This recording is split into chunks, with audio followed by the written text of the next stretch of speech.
Hi, my name is Isan Shafi, and I'm here to do a book review about The Devil's Highway. Now, I want to just talk about just the book in general in its raw form and comment on how well the book was put together in order to tell the story. First of all, the author made sure that there was no bias in the books, that there was no sides to be taken between immigration officers at the border or Mexican migrant workers coming to the United States. He made sure that his voice was clear and concise to have a non-biased review of anyone of that nature. And that made the book incredibly good to read because it was a good feeling to read a book where someone's just retelling a story from both perspectives without going towards one side without leaning towards one side, and I love that part about the book. That made it such a good read for me. Another good aspect of the book is how well he described all the events and how he got all of the accounts from both sides. The book was so descriptive about everything about what happened while they were outside in the desert to what happened when the border patrol went to go out and look for them. And that amount of detail that he put just made the book significantly better, and that was the best way and pretty much the only way he can really tell the story for it to be a good read. Now, one thing he did make sure to note in his book was he made sure to tell the people who do not usually know what's happening at the border or who think immigration officers are evil. But he does this on the contrary. He makes the immigration officers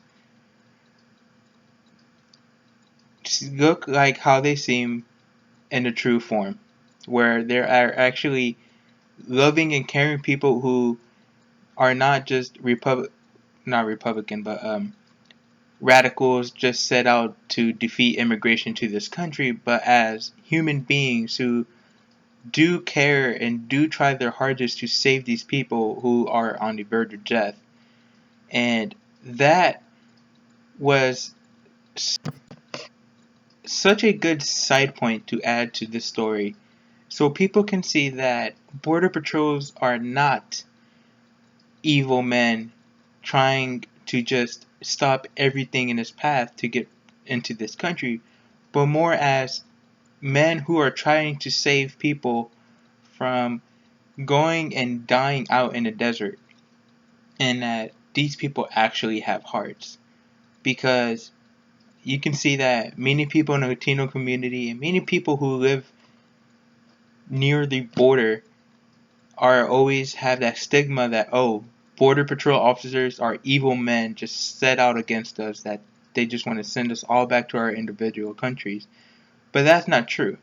And the way he conveyed this was exceptionally well, and all of this just kept adding to the wellness of the book in its entirety. And another thing that he did well in his book was to provide a lot of statistical information. Because not only he appeals to his audience on several levels, and he appealed to many different audiences. I feel like he used a lot of ethos, which is um, emotional connection with some audience members, as some people connect more on an emotional level by telling how these people were dying out in the desert trying to come here, and the border patrol's accounts of trying to save these people, and that can appeal to a lot of people on an emotional level. But he also used a lot of logical and reasoning on how the process works and the border, how he gives the statistics of how many people are found during the day and how many people actually die per day. And when you see those numbers, it's kind of terrifying because you think, well, that's only all the bodies that actually found. There may be some bodies that just decompose too quickly before they can do or find them, and they're just lost in the desert forever.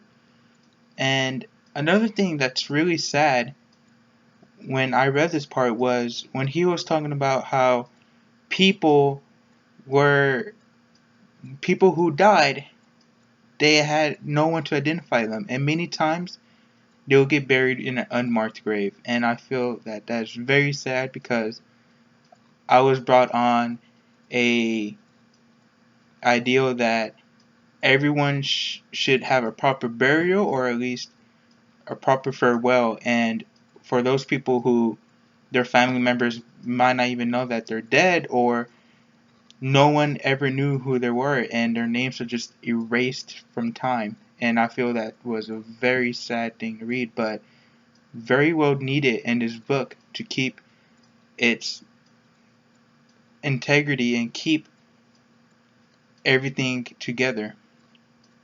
Now, another thing that I would like to address is the the way how beans are being sold in America, where in Mexico they grow the beans and most of the beans doesn't even stay in Mexico, but instead heads to the United States, and Mexican looking bags for the beans to look authentic.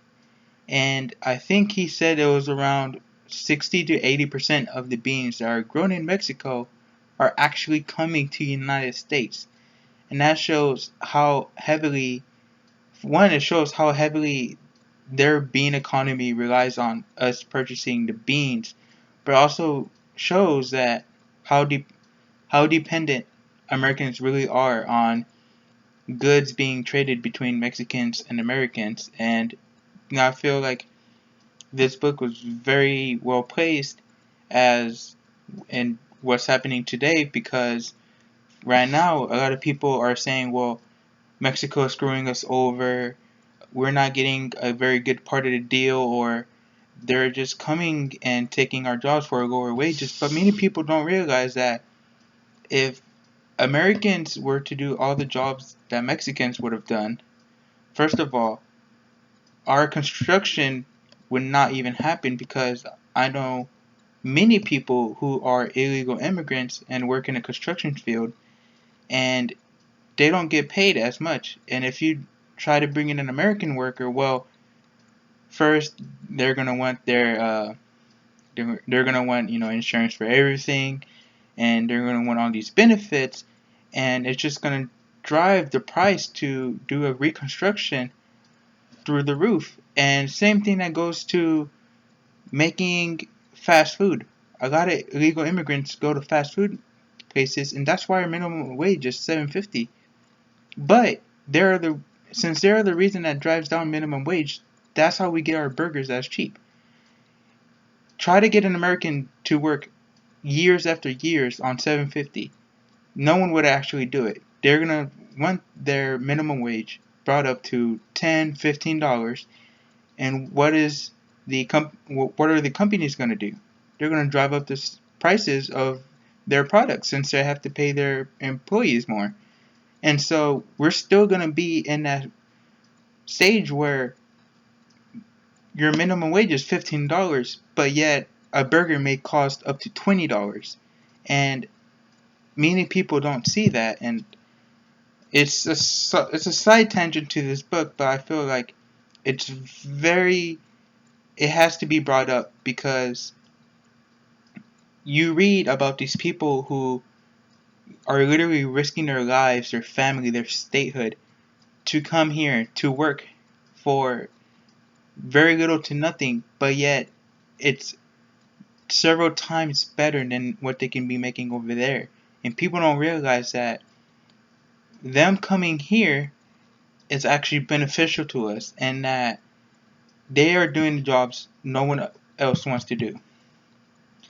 And so another point in the book that I saw that really surprised me, and I had my suspicions before, was that coyotes and walkers were given chemicals to speed up their walking, because many people before this aren't in the healthiest condition. They come here and they're in their regular condition, and to trek all those miles in the blazing hot desert is amazing. And sometimes I wonder, how do these people get past all those obstacles, other than just the dream of coming here?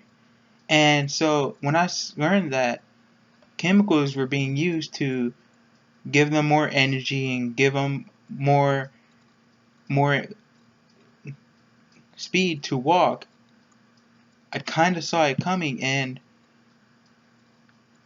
then that's how you get those people who somehow make it out alive, because they've been drugged up plenty of times. I've been stuck in the desert, and 6 hours into the desert, people in my family were already passing out.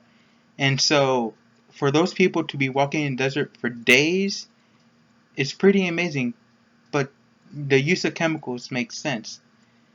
And so later in the book, the author focuses solely on one story, the story of Mendez and his group of walkers getting lost in the desert, where 30 people went out to the desert and most of them died. And just the whole description of that story was saddening to read, because, well, to see how, well, the most heartfelt thing that I saw while reading was the story of the dad and his son. And every time they were brought up, it hurt me to read it, because I see that the father just wanted the son to have a better life, and he brought him over to Mexico, or over to the United States from Mexico, to let his son have the better life. And that was so saddening to read. And so how he described how the people were slowly dying, and how some of them were slowly going insane, and one of them was going into a cactus. It was empowering. It was opening. It not only opened my eyes, but it was opening eyes to audiences who would read this book, because they would see on a first-hand account from what the survivors told them on how they felt during the walk, and how things slowly became wrong. And you kind of connect to that on a personal level, because, well, my parents are immigrated to this country. My generation is the first generation to be in this country, and it's actually only my immediate family members that are here. And so I connected to this on a personal level, because it just made me reflect on all the things that my parents had to go through in order for me to have benefits from this country, rather than me living in Pakistan or in Dominican Republic, where I wouldn't have the same life. I wouldn't have all the opportunities I would have. And it just made me connect to a personal level with the father and the son. And reading that, they eventually passed away, it was very saddening to read, and it choked me up a bit. And so all of this is just adding and adding to, or it's opening people's eyes to see that having a border is not helping anyone. It's not helping us. It's not helping Mexico. It's not helping Border Patrol. It's not helping people coming to these countries, because we want to bar a certain group of people from coming to this country. that is just hurting the actual people. And so politicians don't actually see what's going on at the border. The only people who see what's going on at the border is people who live next to the border and people who work at the border. And those are the only two people who actually know what's going on at the border. And all this talk of, oh, we need to strengthen the borders and strengthen this or lose that, it's not helping anyone except for it's actually hurting our economy and hurting ourselves and hurting the people who just want to go for a better life. We're denying the people the right to have a better life. And that's the one thing that came to my mind when reading this book. That people were denied the right to have a better life. And that's just, it's just hurtful. And I see another thing that was brought up in the book was the media's exaggeration of what's going on at the border, of how all the unpaid hospital bills were exaggerated in the media, where he said that I think $4.5 million of unpaid hospital bills was around Tucson or Yuma in Arizona, and the media just blamed the entire unpaid hospital bill on the immigrants who come here on the brink of death and have to be nursed back to health, but actually there's only 38% of that is actually from immigrants. 62% of that is actually from the Americans around the area, and it just shows that what right do we have to deny someone who is the same species as us and practically our neighbors the right to come here and the right to have a better life.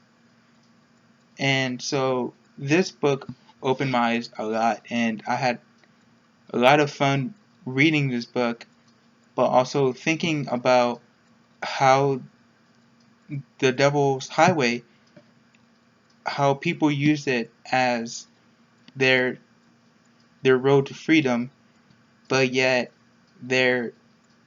most of the people who get out of that are on the brink of death and lost many people on the way. So this is my book review, and thank you.